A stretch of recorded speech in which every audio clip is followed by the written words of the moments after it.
Hoje, vamos embarcar em uma jornada incrível pelo tempo, para desvendar a verdadeira história da Páscoa, uma celebração que atravessa milênios, carregada de promessas divinas e símbolos poderosos de liberdade. Essa narrativa começa nos tempos antigos do Egito e segue até um momento decisivo da história, há cerca de 2000 anos fora das muralhas de Jerusalém. Este vídeo promete não só esclarecer dúvidas, mas também inspirar e fortalecer sua fé. Então, antes de mergulharmos nessa história fascinante, não se esqueça de se inscrever no canal e ativar as notificações para não perder nenhum detalhe. Imagine-se no meio do deserto, sob o céu estrelado, ouvindo Deus contar a Abraão sobre o futuro de seus descendentes. A promessa era clara. Eles seriam estrangeiros em uma terra não sua, escravizados e oprimidos por 400 longos anos. Mas Deus também prometeu libertação, um raio de esperança em meio à escuridão. Avançamos no tempo e encontramos José, o bisneto de Abraão, traído e vendido como escravo. Mas o que parecia ser o fim era apenas o começo da história de como Deus usa as adversidades para cumprir seus propósitos. José, de escravo a governador do Egito, prepara a nação para uma grande fome, sem imaginar que sua família seria parte desse plano divino. Os israelitas viveram com dignidade no Egito, mas José e toda aquela geração morreram, e chegou o tempo em que se levantou um faraó que não conhecia José. E esse faraó escravizou os filhos de Israel. Eles clamaram por libertação, e Deus ouviu seus gritos. Foi quando Moisés entrou em cena, um libertador improvável, escolhido para conduzir o povo à liberdade. O faraó não estava disposto a se desfazer de sua mão de obra escrava e se recusou a libertar os israelitas. Diante dessa recusa, Deus enviou uma série de pragas ao Egito, mas ainda assim o faraó manteve sua decisão de não deixar o povo ir. Deus, em sua paciência e misericórdia, esperou até o último momento antes de enviar o mais severo dos julgamentos. Ele desejava que o arrependimento do Egito, motivado pela perda de suas colheitas e animais, evitasse a necessidade de um castigo mais drástico. Contudo, a nação continuou desafiando a vontade divina, e agora a consequência final estava a caminho. Moisés, mesmo correndo risco de morte ao se apresentar novamente diante de Faraó, levou uma última mensagem de Deus ao rei obstinado. Ele anunciou que à meia-noite o anjo de Deus atravessaria o Egito e todos os primogênitos, desde o filho de Faraó até o mais humilde dos servos, perderiam a vida.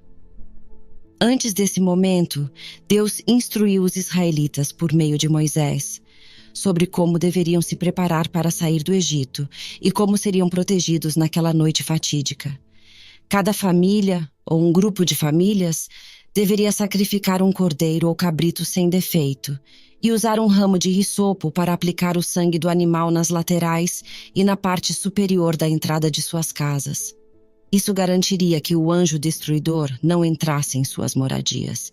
Eles deveriam comer a carne do animal assada, acompanhada de pão sem fermento e ervas amargas, simbolizando a pressa da fuga do Egito e o amargo da escravidão.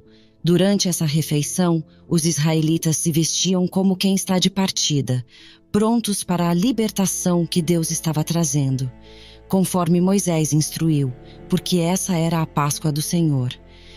Deus avisou que passaria pelo Egito e executaria seu julgamento sobre os primogênitos e os deuses egípcios, mas as casas marcadas com sangue seriam poupadas. Essa proteção divina levaria à instituição de uma festa anual em memória desse grande livramento, uma celebração a ser observada por todas as gerações futuras. Os israelitas deveriam contar aos seus filhos a história desse evento extraordinário, explicando que a Páscoa comemora o momento em que Deus poupou suas casas, enquanto punia o Egito. Moisés também estabeleceu uma segunda chance para celebrar a Páscoa, um mês depois, para aqueles que não puderam participar da primeira. Durante o tempo no deserto, a celebração foi suspensa, sendo retomada apenas quando o povo chegou à Terra Prometida, sob a liderança de Josué. A origem do termo Páscoa remonta ao hebraico Pesach e ao grego Pachá, ambos se traduzindo como passagem. Esse conceito abrange vários significados profundos, incluindo a transição da morte para a vida, a ação de Deus ao nos resgatar, a mudança da escravidão para a liberdade e, de maneira mais ampla, a jornada da humanidade deste mundo para a promessa de um novo céu e uma nova terra. Nos textos do Novo Testamento, vemos que Jesus e sua família iam anualmente a Jerusalém para a festa da Páscoa. Durante seu ministério, a Páscoa é mencionada várias vezes, destacando-se a última ceia que Jesus celebrou com seus discípulos no cenáculo, criando uma nova família de fé naquela ocasião pascal. Era costume que cerca de 60.000 a 180.000 judeus, muitos vindo de fora do Império Romano, se reunissem em Jerusalém para a celebração.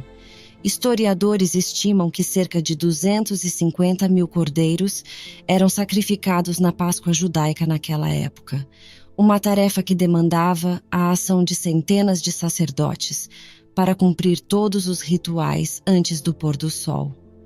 O sangue desses sacrifícios, que tingia as águas próximas ao templo, servia como um lembrete sombrio do custo do pecado.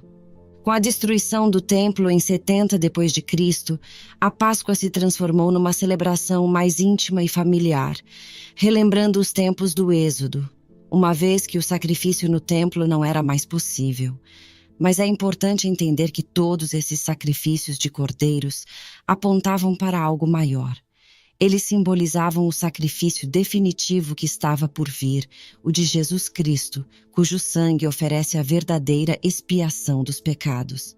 A verdadeira Páscoa cristã celebra exatamente isso, o sacrifício perfeito de Cristo, que resolveu de uma vez por todas o problema do pecado, oferecendo libertação e vida nova a todos que creem.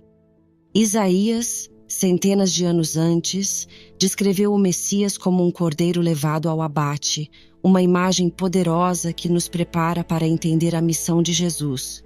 Quando João Batista viu Jesus, ele o reconheceu como esse Cordeiro de Deus prometido, que veio para tirar o pecado do mundo. A vida de Jesus, repleta de ensinamentos e milagres, culminou em sua prisão e crucificação durante a Páscoa em Jerusalém, uma época de profundo significado. Assim como os cordeiros sacrificados pelos hebreus, Jesus foi o cordeiro sem mácula, cujo sacrifício cumpriu as escrituras antigas. Essa crucificação ocorreu numa sexta-feira, seguindo a tradição mais aceita. Na noite anterior, Jesus compartilhou a Páscoa com seus discípulos. Mas essa não foi uma celebração comum. Foi a última vez que a Páscoa seria celebrada da maneira antiga, pois Jesus estava prestes a transformar completamente seu significado.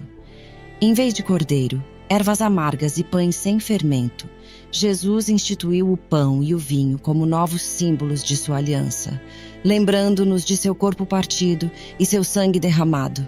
Esta transformação da Páscoa na ceia do Senhor marca um ponto de virada na história da fé.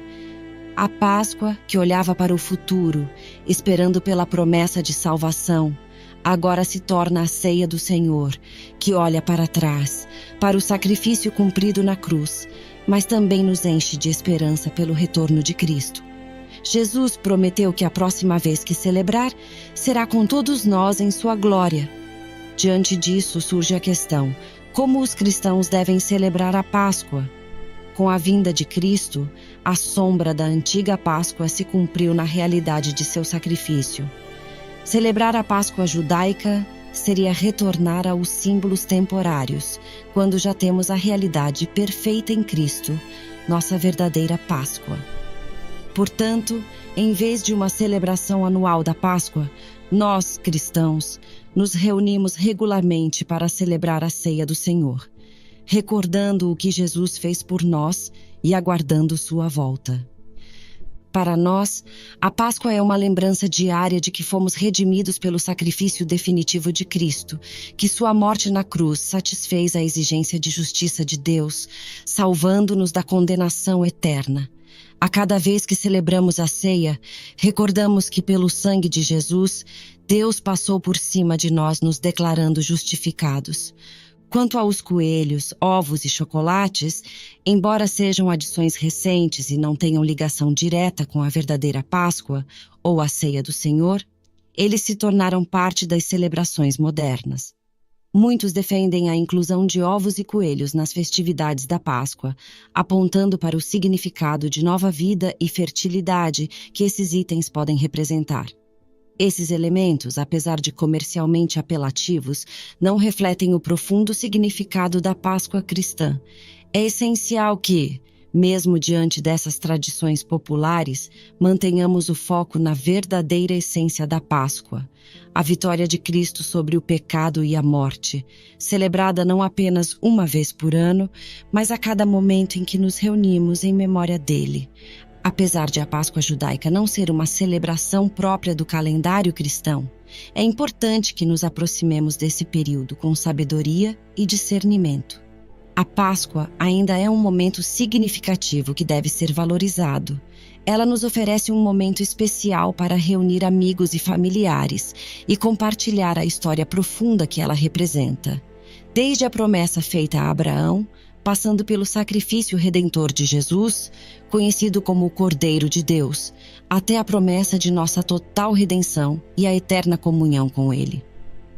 É por isso que continuamos a celebrar a Páscoa, mas com um significado diferente do Antigo Testamento. Celebramos a libertação do pecado, o perdão do castigo e a vitória sobre a morte. A Páscoa é a celebração da salvação conquistada por Jesus Cristo. Você já sabia da história profunda que a Páscoa carrega? Comenta aqui embaixo. E compartilhe este vídeo para que todos conheçam a verdadeira história. Feliz Páscoa e que Deus te abençoe.